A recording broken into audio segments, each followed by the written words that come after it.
Happy Saturday, y'all. What's good? I'm back for episode 7.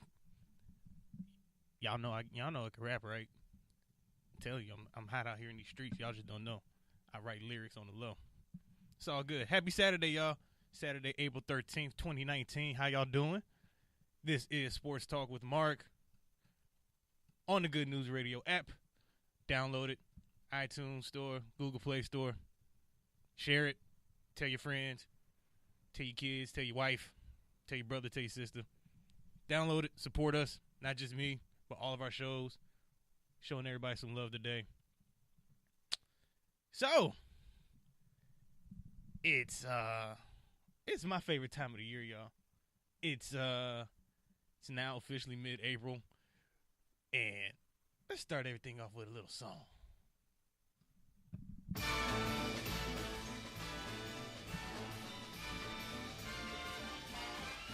It's the most wonderful time of the year. And why is it the most wonderful time of the year for me, y'all? Because it's time for the playoffs, baby. Playoffs? Don't talk about playoffs. You kidding me? Playoffs? I just hope we can win a game. Shout out to Jim Moore in that famous quote. Oh, I love the playoffs. And it's not just, one sport, but it's 2 sports of playoffs right now. We got NBA playoffs kicking off today. Actually, first game is already underway. NHL playoffs started this past Wednesday on April 10th. And I actually have a special guest in midway through the show to talk about some hockey with y'all. But yeah, but before we get into the playoffs, something big happened this week, so let's take a listen. First of all, thanks everybody. Jim, great interview last night. I was riding here thinking about that incredible interview that you had. And then also I've been thinking about the great meetings I had with Jeannie the last couple of days. And, I love her as a sister. And so today I'm going to step down as a president. And I think I don't want to, her and I have such an amazing relationship. And I think that she gave me full power to do what I wanted to do. But I think that with her and I want to always preserve our relationship and love her. And then I think that I had more fun when I was able to be the big brother and ambassador to everybody. I thought about Dwayne Wade retiring tomorrow, and I can't even tweet it out or can't be there.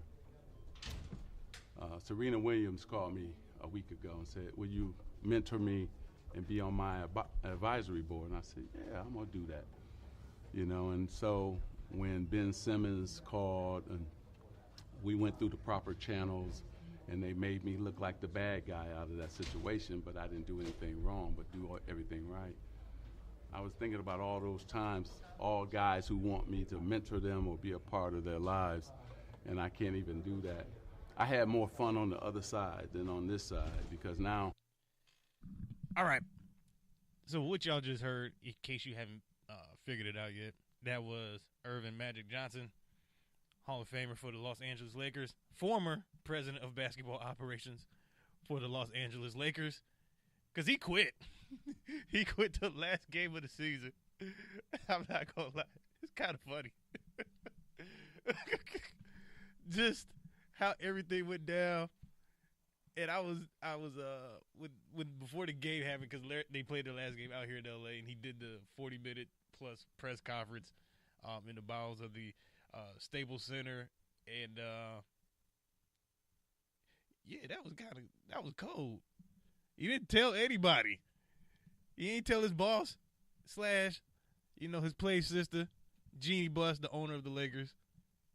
He ain't tell Rob, as in Pelinka, general manager of the Lakers. He ain't tell Luke Walton, former head coach of the Lakers.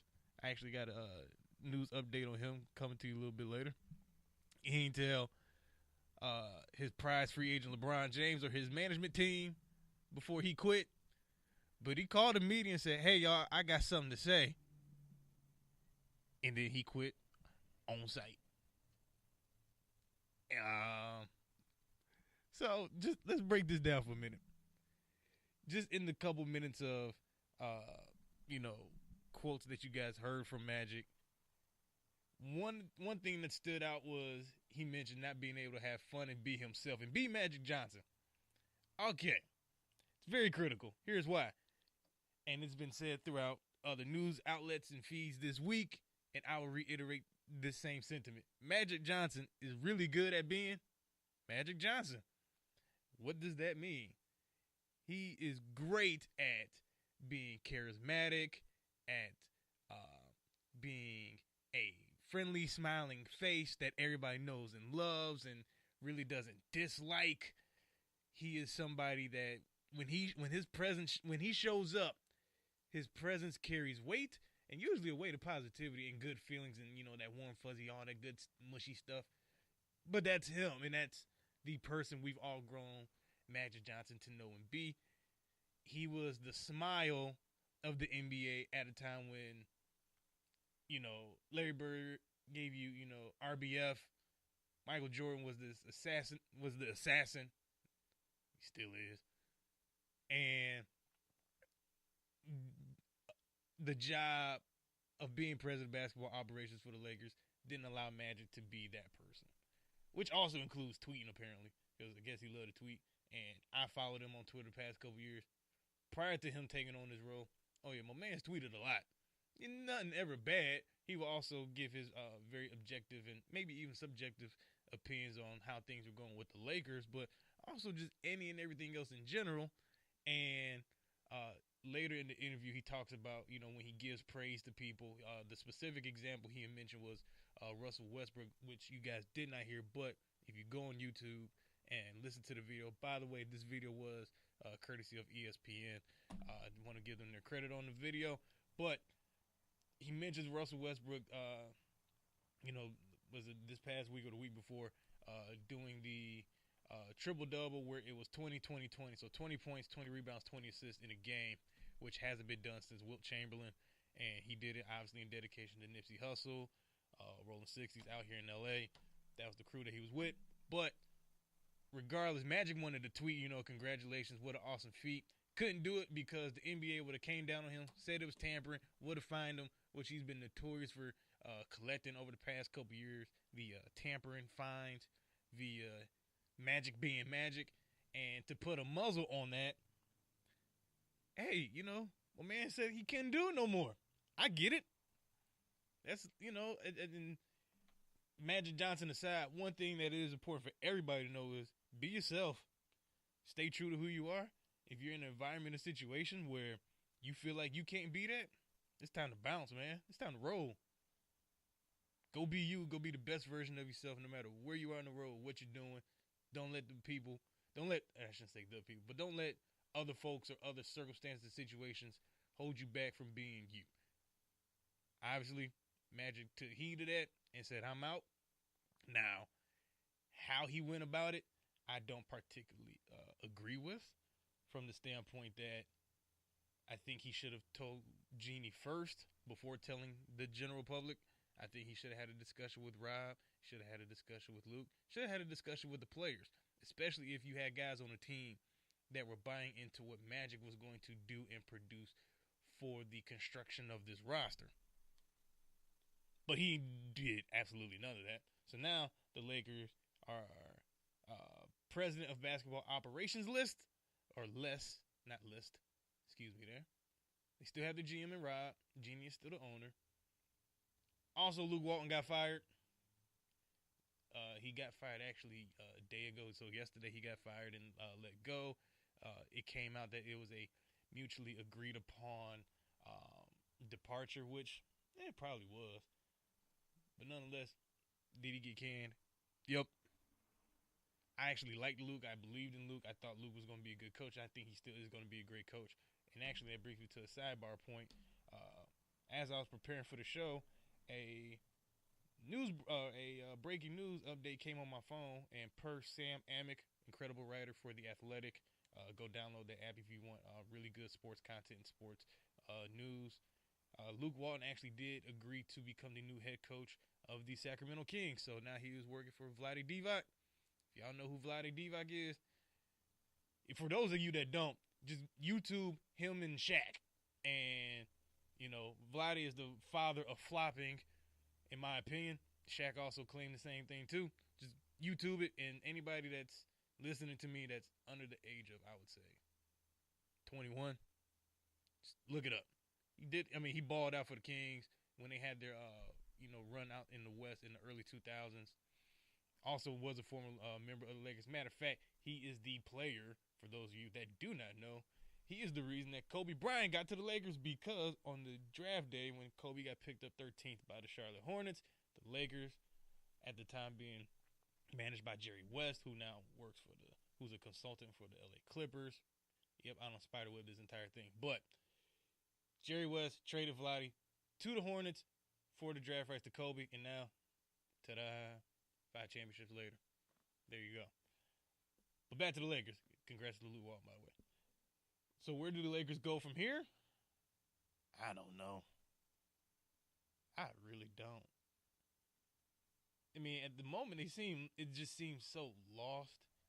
It seems when you thought there was a direction, there is no direction.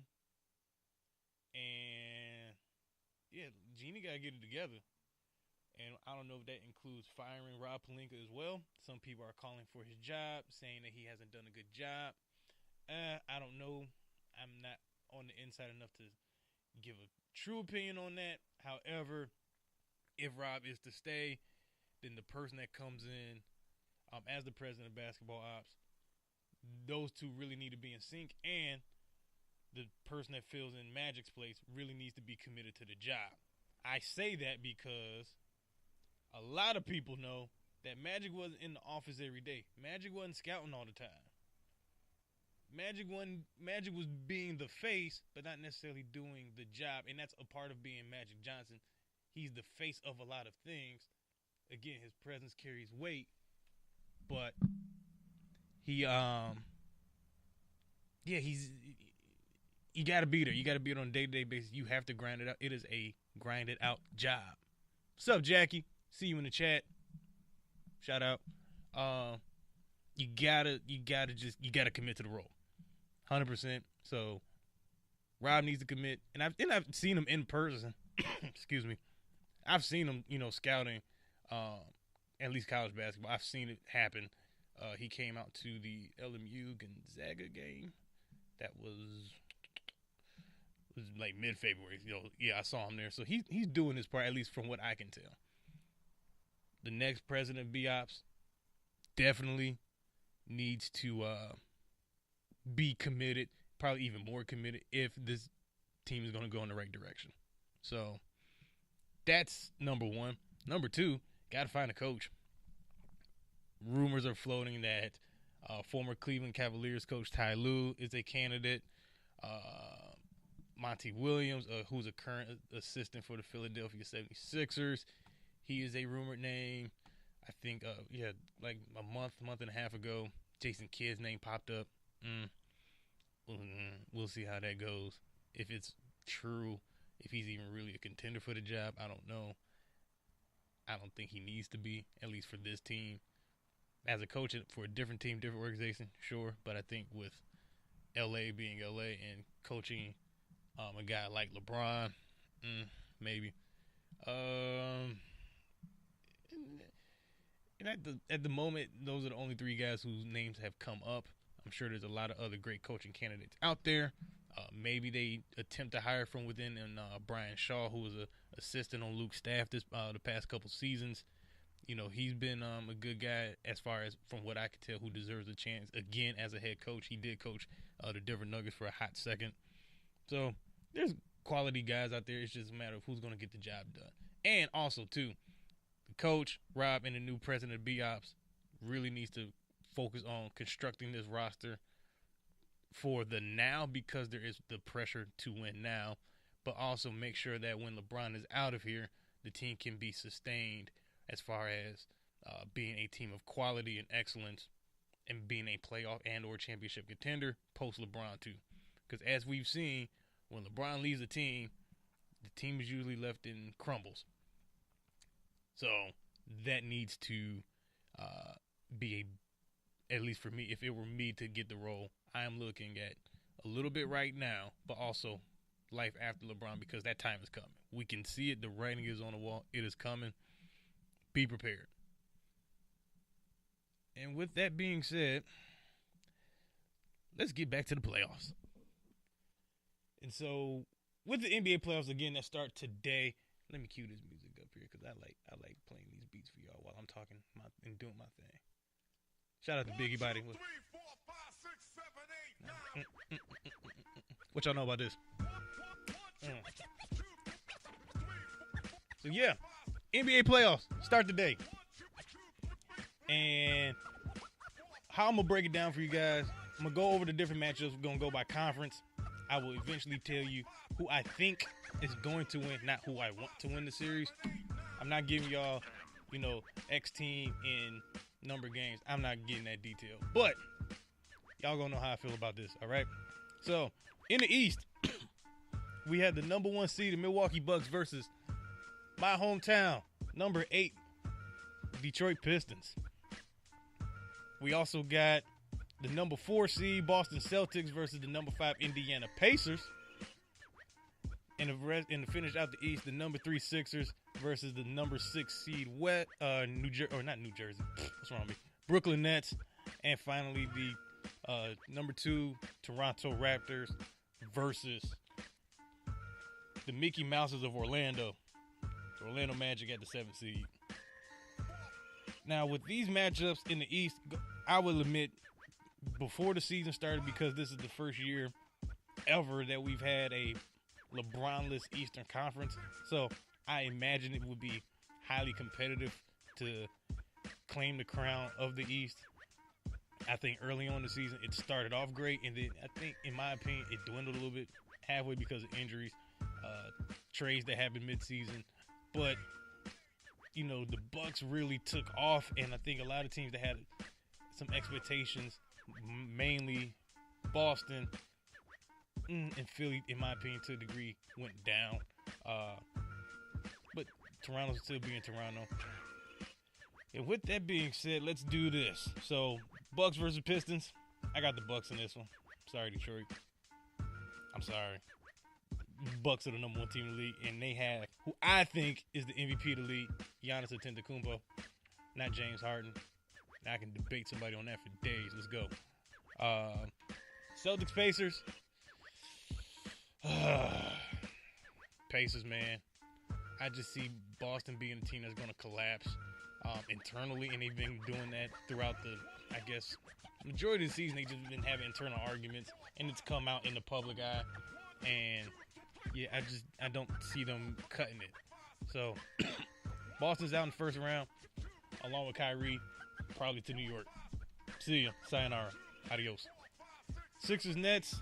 I would like to see the Nets win, just because I'd like to see up-and-coming young teams, get down and really make a name for themselves. But Philly's been here before. This is year 2 of Joel Embiid and Ben Simmons.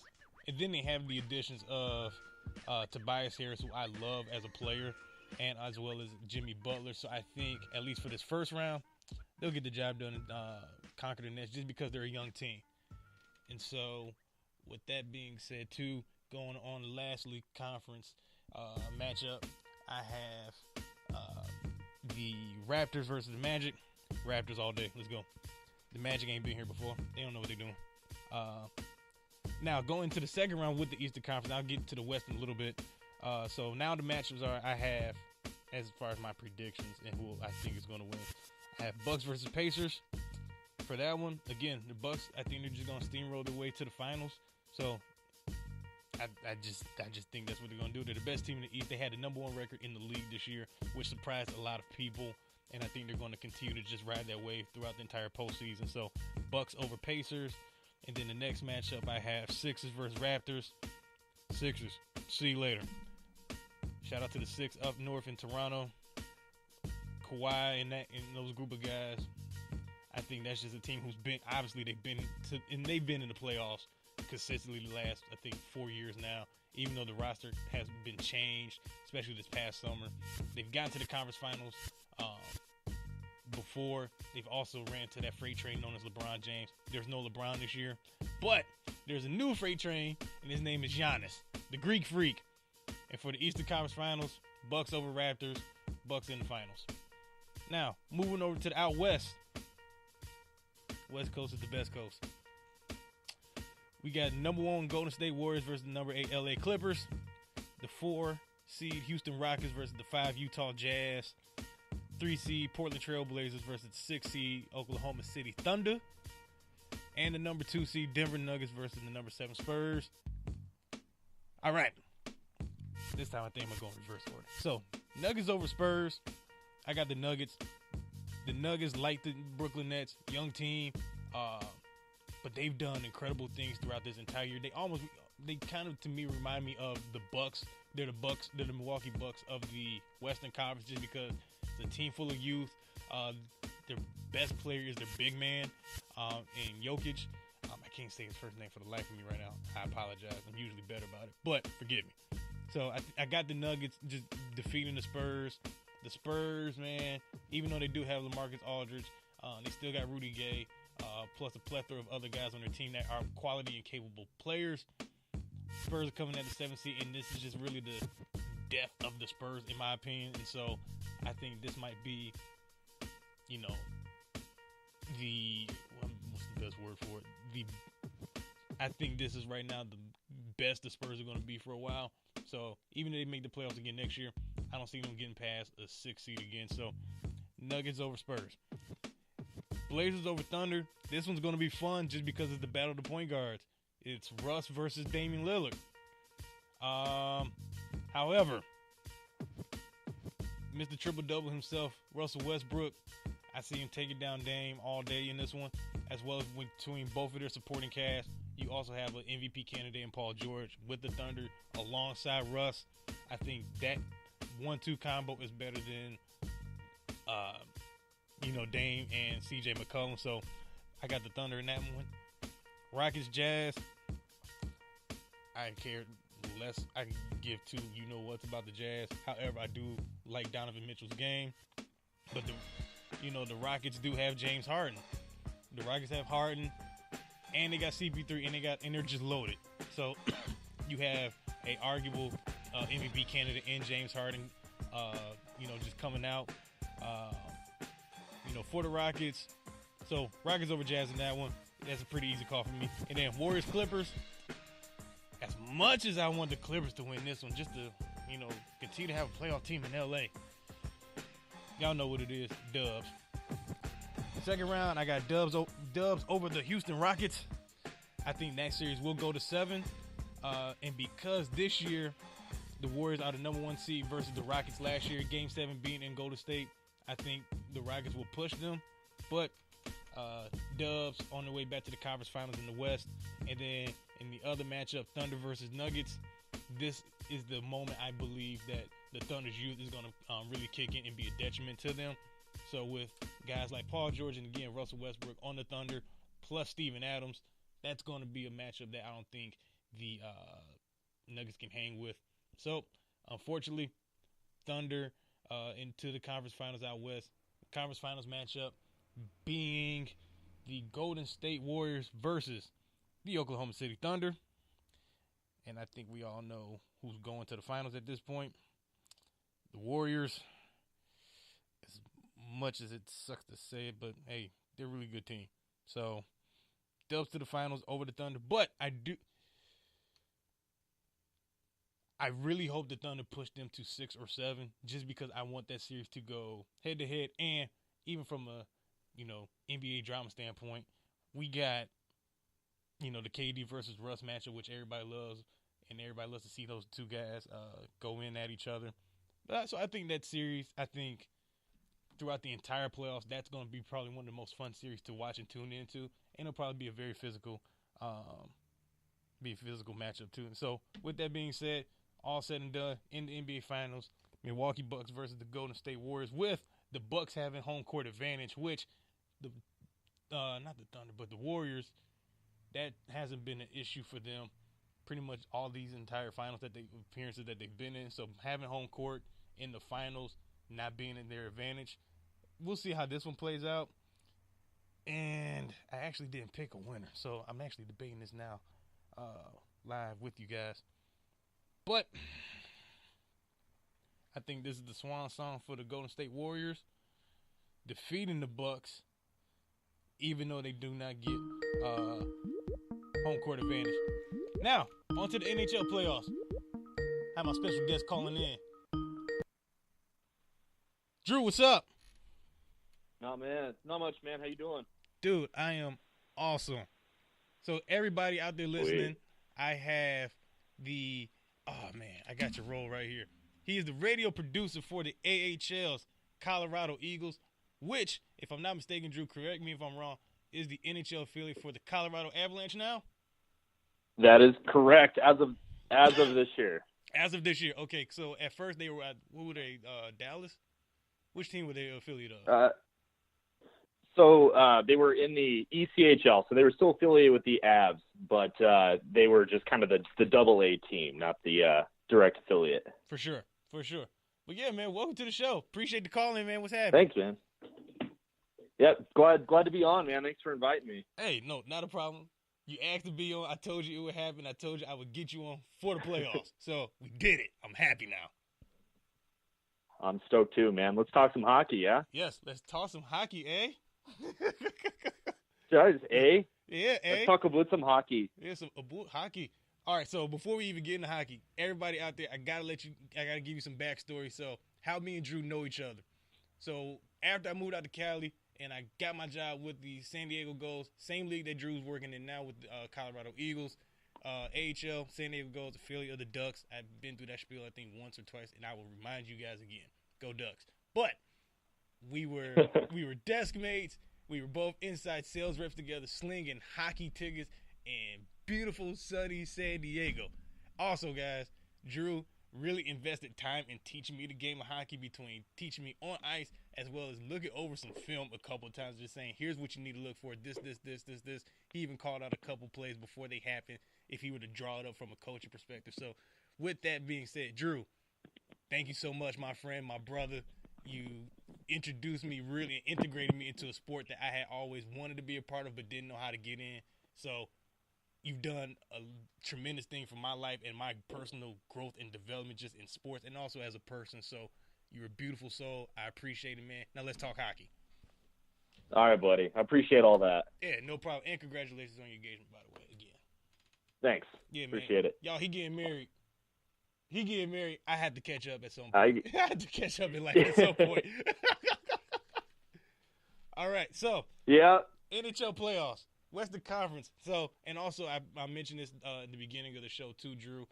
Playoffs already did start this past Wednesday. So as of now, we have a couple games played. Some teams have already gotten their 2 games in. But let's go down. Let's go west to east. Flames versus Avs. So Calgary Flames versus the Colorado Avalanche. Currently sitting 1-0 in advantage of Calgary. I actually watched their game the other night. Calgary was just destroying them. Like, dude. Yeah. It was interesting to see. You know, the Avs, they kind of, I don't want to say they limped in because they didn't. They had a strong finish, and that's why they made the playoffs. But Calgary, top of the West all year, great team. Mike Smith played out of his mind and put up that shutout. I don't even remember how many saves he made, but it was good performance by him. And you know, the Avs have a lot of offensive firepower. You've got Landeskog, McKinnon, Rantanen, but the problem is if you can't solve the defense of the Flames and Mike Smith, you're obviously not going to win those hockey games. Yeah. When I did my bracket for it, I had obviously Calgary demolishing the Avs. So at the moment, that's what it looks like is going to happen. So I do have Flames over Avs. Moving to the next matchup, we have the San Jose Sharks tied 1-1 with the Vegas Golden Knights, who are the defending Western Conference champions. looking to get back again as in their second year being an expansion team. Drew, thoughts on the Knights getting back to the conference finals, and do you see San Jose really pushing them and testing them in this first round? I could see it.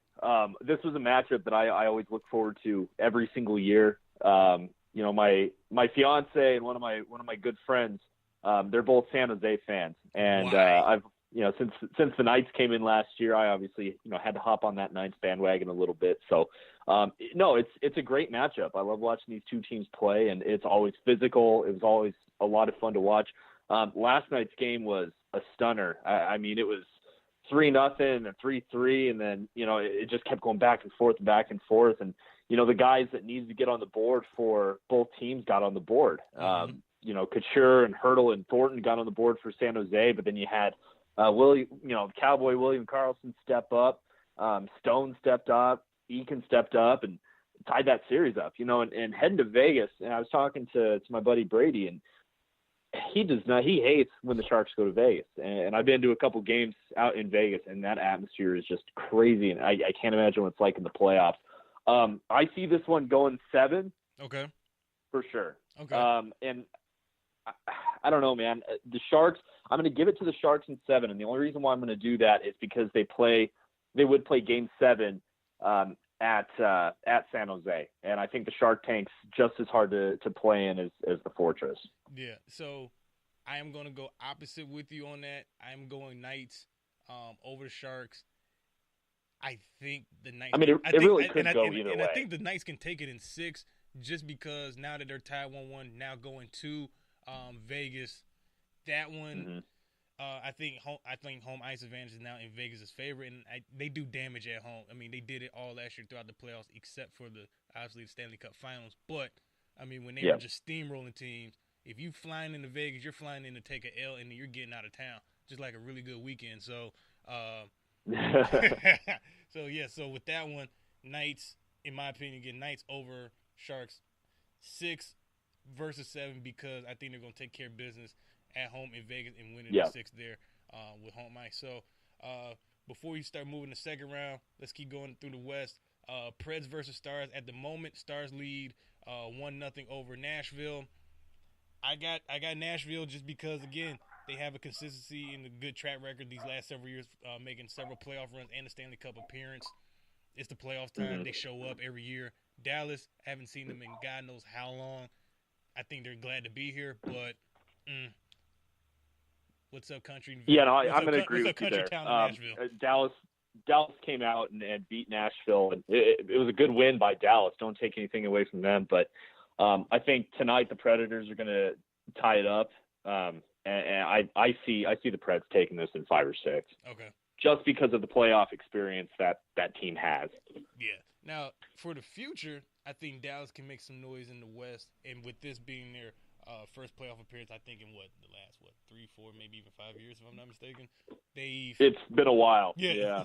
Yeah, it's been a while for them. So I think for them to get back on track and now get their first real playoff experience with their young team, this will be a good stepping stone for them going into next year, and they can make noise next year. However, first round, no. See you later, kids. All right, last matchup in the West, the Winnipeg Jets versus the St. Louis Blues. Jets down 0-2 right now to St. Louis.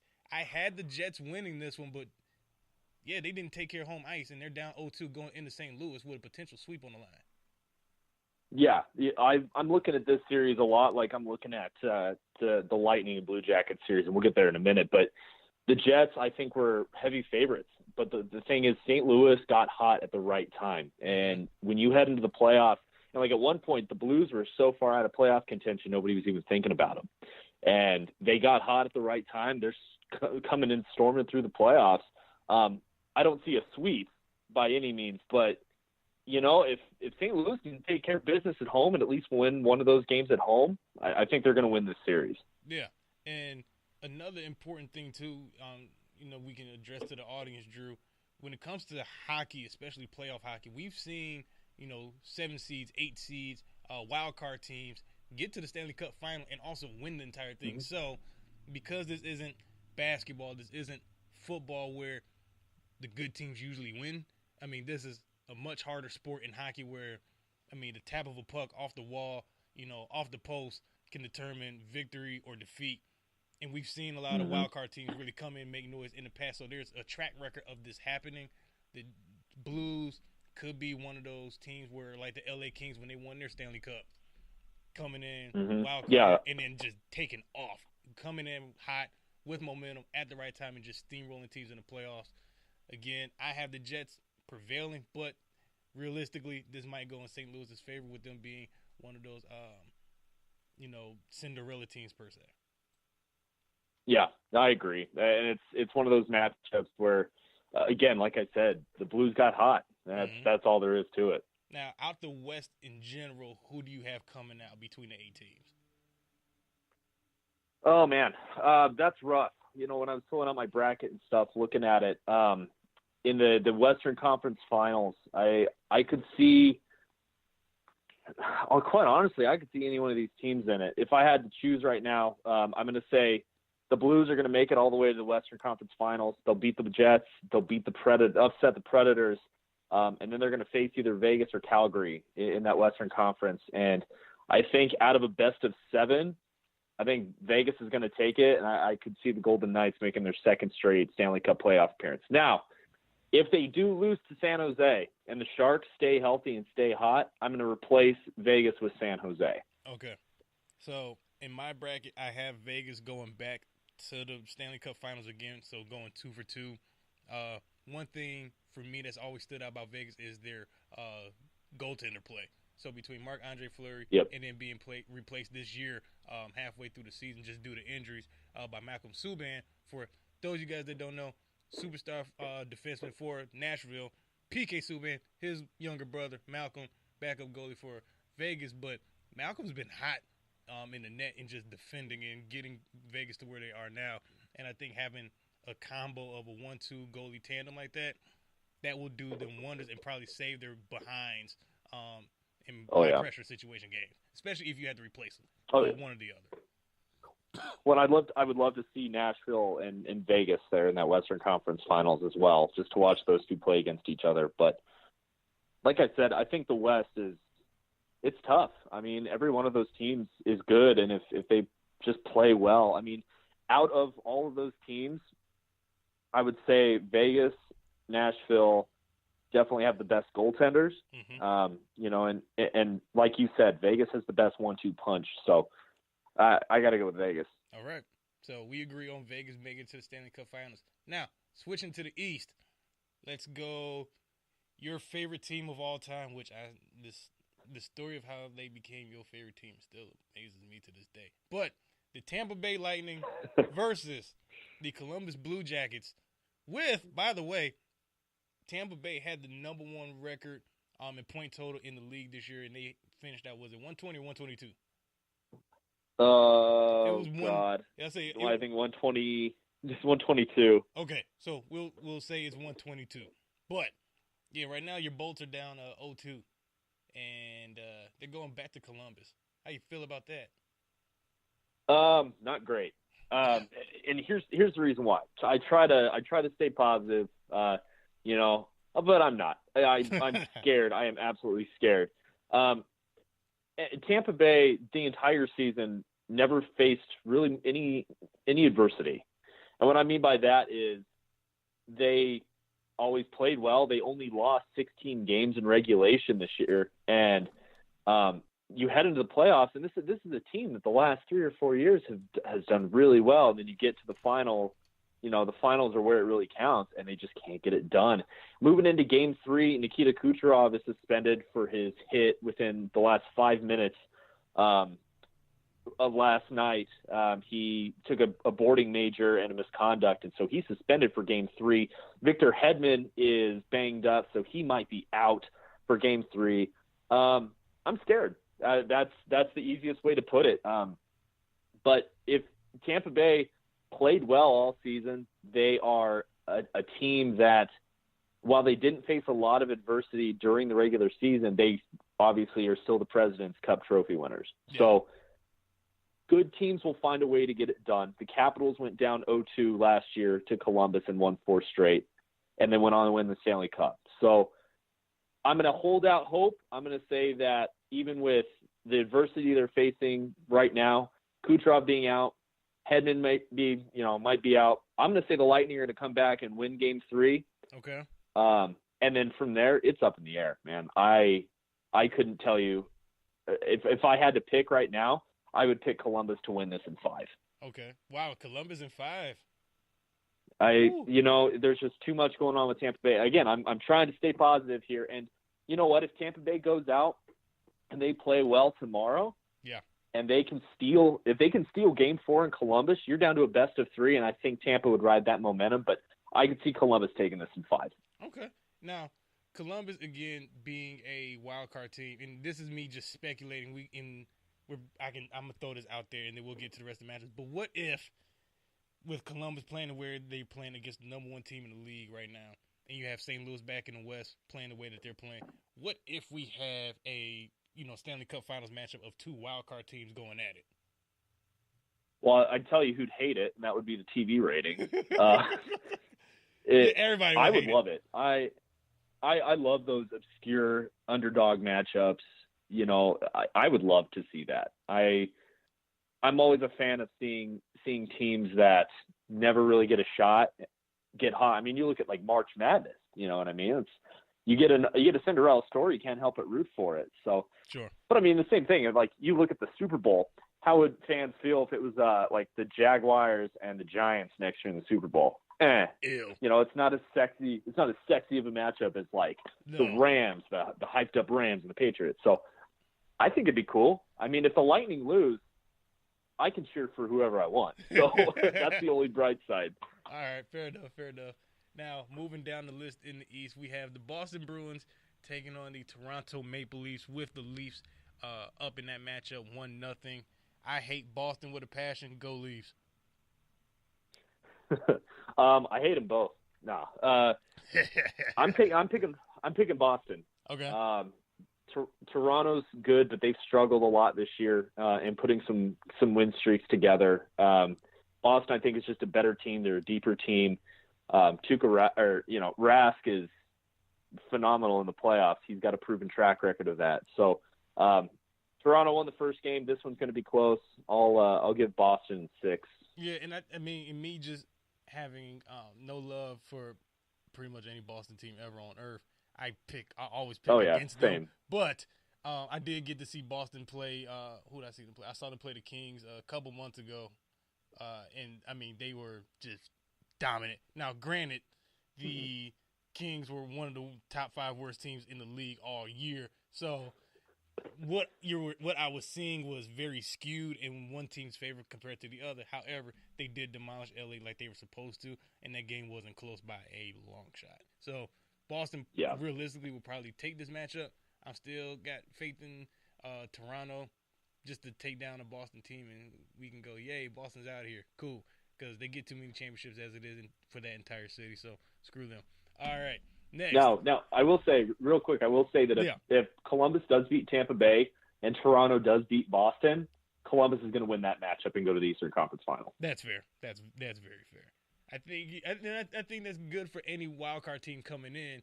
If you can take down the number 1 and number 2 team in your conference and you are just feeling yourself, anybody else that comes and sees you, you can really hang with. And so, whether you have home ice or not, at that point, I think it's irrelevant. It doesn't matter because you're riding your wave until that wave just dies down. So I'm with you on that. If Columbus can get past Tampa and really finish them out clean and early, yeah, I'm with you. They can go to each of the conference finals and possibly even to the Stanley Cup Finals. Now, the defending champion Washington Capitals taking on the very fun Carolina Hurricanes, or the Canes. Those bunch of jerks. They're a bunch of jerks. Thank you, Don Cherry. Oh man, I love that team. I did love too. The Carolina team. They were. I mean, they were fun. I love that they were a bunch of jerks. I mean, and it's fun. Like, I mean, what they were doing post game after their victories is the equivalent of old school baseball person saying, "Don't flip your bat. That's disrespectful to the game." Nah. You know, it's like, shut up. Have some fun. Live a little. You guys are celebrating a win. I mean, Carolina hasn't had a storied, successful career as a team since coming down from Plymouth, formerly the Whalers. So, hey, Give that city something to cheer about. Have fun. Plus, the guys are young, too. So, but at the moment, Caps, defending Stanley Cup champs, featuring Alex Ovechkin, 1-0 against the Canes. Who you got? That's another close one. I'm gonna take the Caps just because they won the Cup last year. They're tied right now, 2-2 in the second period just ended. Okay. Nice. Hurricanes scored a late goal there, so they're tied 2-2 going in the third. I think this game is going to tell a lot. If the Hurricanes can steal a win here and then maybe go into Washington and grab a win, you never know what's going to happen. But I'll say Caps and I'll say Caps in 6. I could see the Hurricanes stealing a couple games here, but I think the Caps win the series. I'll second that opinion. Caps in 6. Like your train of thought, they are the defending champs. So, and they didn't have a horrible season this year. So with riding that, I shouldn't say riding the wave, but they're an experienced team. They get to the playoffs every year. For the longest, their juggernaut was, Pittsburgh, but they got past them finally. And then they ran into Vegas last year, but they actually handled Vegas pretty well. So I think their veteran experience will carry them past a very young and hungry team like the Canes. And they could make it back to the, Eastern Conference Finals as long as they play the game their way and they dictate the tempo as far as speed and making sure that when they're within the blue lines they're good in that part. So I think Caps in 6 like you on to the next round. And then last matchup for the East, the New York Islanders versus Pittsburgh Penguins. At the moment, Islanders 2-0. I have Islanders because I hate Pittsburgh as bad as I hate Boston. I respect Sidney Crosby, probably one of the greatest hockey players I've ever seen in my life, if not the, behind Steve Yzerman. Go Red Wings. And, Islanders over Pens in this one. I'm taking New York. I'm taking New York at 5. Beating Pittsburgh twice. They were at home out at Nassau, and that's a tough place to play, man, especially – they moved to the Barclays Center, and the people on the island hated it, and coming back to Nassau for the playoffs and taking it to Pittsburgh 4-3 in OT in game 1, and then I watched the majority of the game yesterday, and the Islanders held complete control. I think New York's going to go to Pittsburgh, steal a game in Pittsburgh, and then win game 5 on home ice. Okay. Yeah. Do you see this being the end of the Crosby-Pittsburgh dominance we've seen over the last 6 or 7 seasons? That's tough to say. They've had a lot of injuries this season, and it's always rough when players get hurt and you can't really find a rhythm. Look at Tampa Bay right now, and it's hard for teams to find that rhythm. They didn't really find it this season. I'm going to say that their window is definitely closing. They probably only have a couple more years to win a cup, and I don't know what their cap space looks like. I don't know how their money looks, but I definitely say that this year and maybe next year is kind of the last chances for Pittsburgh. You've got these up and coming teams like the Islanders, like the Hurricanes, that can come up and take that spot. So yeah, I could see it. I could see their reign of terror coming to an end, I guess you could say, but like you said, I respect the Penguins and what they did and what they've done and how good of a hockey team that they are. And they were a dynasty. I'll give them that. And I just think that they're getting to the point where they need to start thinking about the future and, making some moves. Now, you mentioned the word dynasty. In your opinion, in your hockey expertise, who do you see being the next great dynasty in hockey over the next 5 to 10 years? Well, I would say Tampa Bay if they weren't trailing 2-0 right now and would, win a cup. I think that the team that's most set up for success in the upcoming future would be Tampa Bay. And the reasoning behind that is they made a lot of good moves to keep themselves under cap space. A lot of players took pay cuts to stay there. They signed their big name guys to long contracts. Stamkos is there. He signed that big contract in 2016. Hedman signed an extension. Kucherov signed an extension. Kaloran signed an extension. They're working on Braden Point signing an extension. So Steve Yzerman, and, we're going to miss him next year. He's probably going to go to Detroit.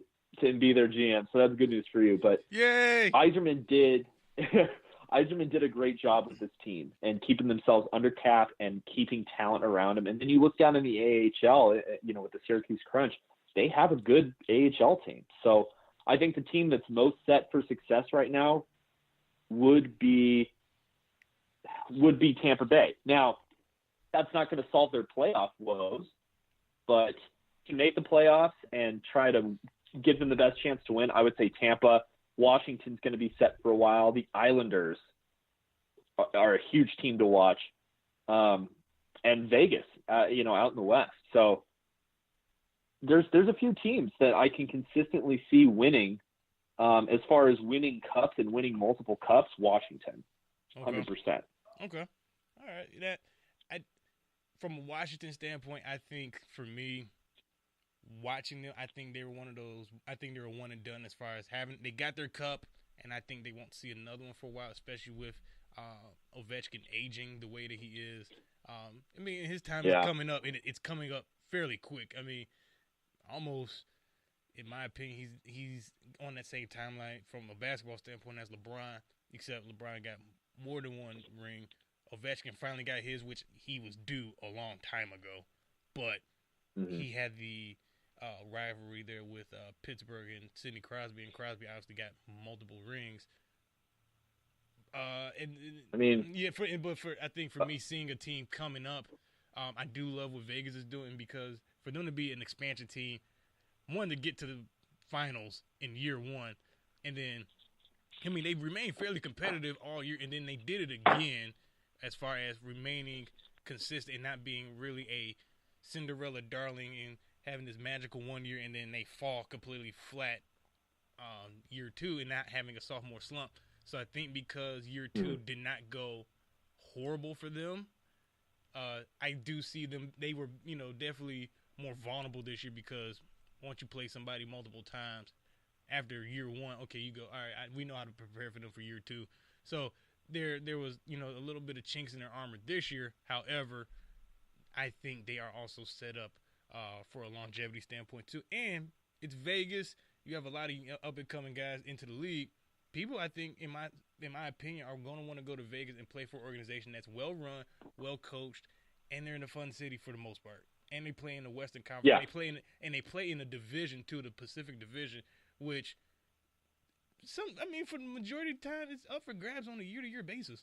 There's never, in my opinion, a consistent juggernaut in the division outside of them, and I think they will become that team where we'll see them as a 1-2 seed coming out of the division itself for the next several years, and then anybody else falls in line.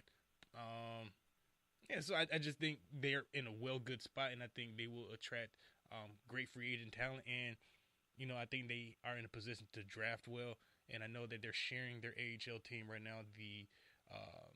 It's not the Wolves. It is the Wolves. It's Chicago Wolves, and they're sharing them, I believe, with St. Louis. So I think their farm system is in a great shape too. Well, actually, they're not. I got to correct you there. They're not sharing Chicago with. They're not sharing them no more. No, because when Colorado came into the league, the San Antonio Rampage left and went to St. Louis, and then the Eagles went with the Avs. So no, the Chicago Wolves, they're a great team this year too. And so I got to agree with you. I would say that Vegas, and then if I had to choose a team from the East, I would say the Islanders for sure. Okay. To give the best chance of winning cups here. Okay, fair enough. So we got some similarities there on the future of the league. And speaking of future of the league, last thing before I let you go, Drew, Seattle got an NHL team. Yes, we were talking about this like 2 years. Like we talked about this 2 years ago. So I'm excited to see what Seattle does when they start their play in the next couple years. It would be really amazing to see another expansion team have very early success like Vegas did, and I think Vegas is a great blueprint for expansion teams, especially in this league. I'm excited to see what happens in Seattle. That fan base up there obviously has wanted a team, and they're getting it. They're still debating on the name. We still have our pipe dreams of running the Seattle team in a couple years, so we can still work towards that. I'm not letting go of that dream yet. It's going to be you and me, man. I told you. That's right. We'll get it figured out. We will figure it out. Still got to get back to the drawing board and, tweak a couple things. But in all due time, good sir. But yeah, man, once again, guys, Drew Galyardt, thank you for coming on, brother. We will have you back on again, probably to talk Stanley Cup Finals hockey here in June. More than welcome to come back to the show anytime. Call in. We'll definitely have this conversation again. I appreciate talking hockey with you, man. I missed it.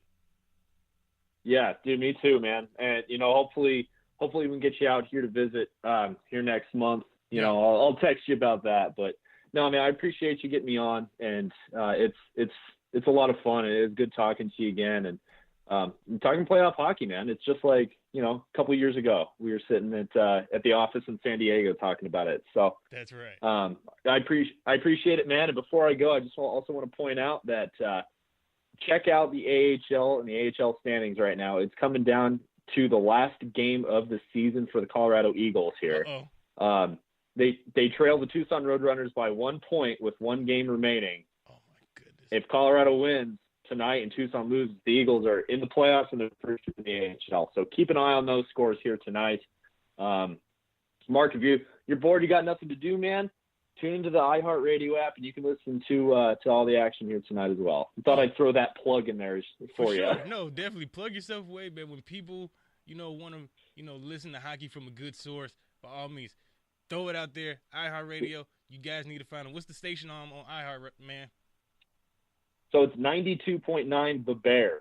92.9 The Bear, y'all. Straight out of Colorado. You can also you can follow me on Twitter as well, at dgalyardt17. If you don't know how to spell my name, just check out the title of the episode. Mark spelled it right.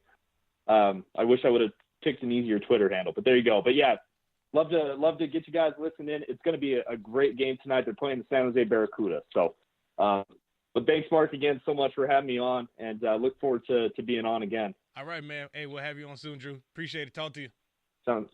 Yeah, see you, buddy. All right. So there you have it, y'all. We had NBA playoffs. We had hockey playoffs. We had a great time. It's a beautiful day out. Go enjoy the weather. Go enjoy your families. Go enjoy your friends, man. No special shout-out today.